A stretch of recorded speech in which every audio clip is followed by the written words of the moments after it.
मौर्य।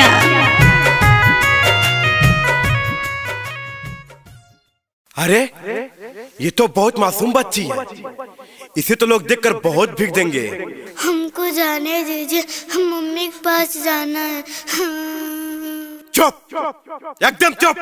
तुमको पैसा देके खरीदे हैं मम्मी के पास जाने के लिए। चल कटोरा पकड़ आई, आज से तुझको भीख मांगना है। हम भीख नहीं मांगेंगे।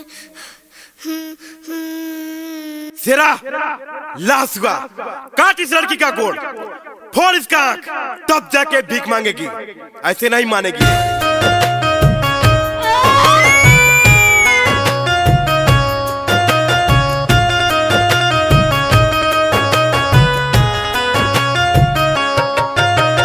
Music by Mohan Maurya.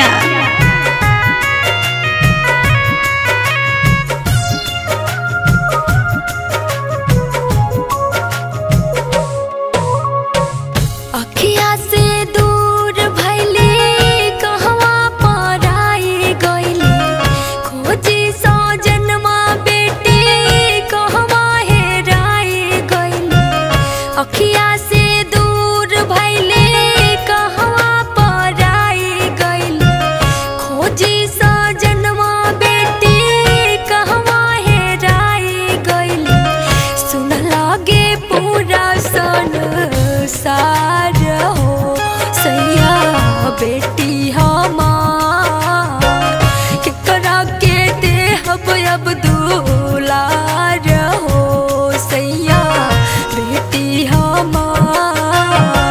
क्या कर रहे आप? चाहिए ना, ढूंढिए ना, बच्ची कहाँ गई मेरी, कहाँ चली गई सिया? अरे बच्चिया,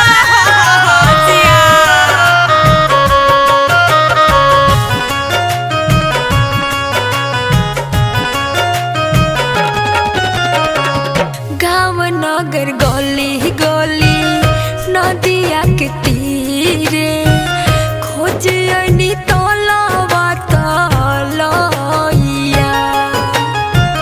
कहतहु न बेटी हमर नजर में आवे, कोरी उपाय कौनो सैया। ओकरा के देखे बिना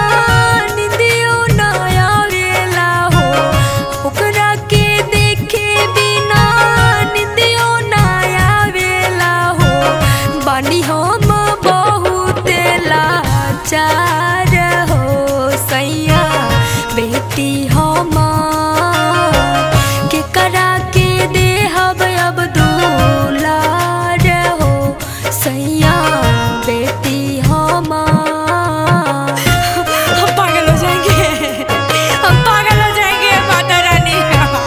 क्या भूल हो गई माँ, मेरी बच्ची।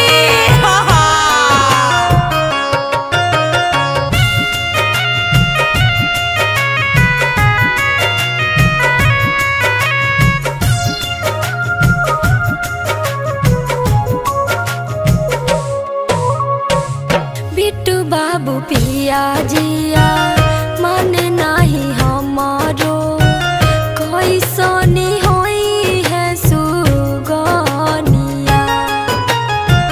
बगले में बाटे देवी माई के मंदिरिया, चली सैया कली दरसनवा। भौजी गोरखपुरिया के दिलवा छछनता हो, भौजी गोरखपुरिया के दिलवा छछनता हो, बिटिया के सुनेला पुकार हो सैया, बेटी हमार के करा के दे अब दुलार हो सैया, बेटी हमार।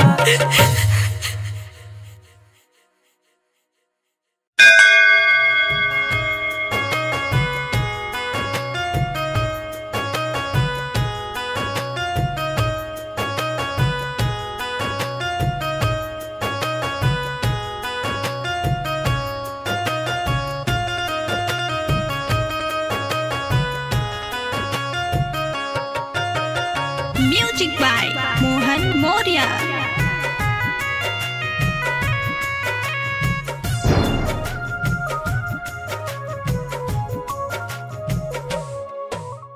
सिया, सिया, ये क्या हुआ बेटा? ये क्या हुआ? ये क्या हो गया मेरी बच्ची को?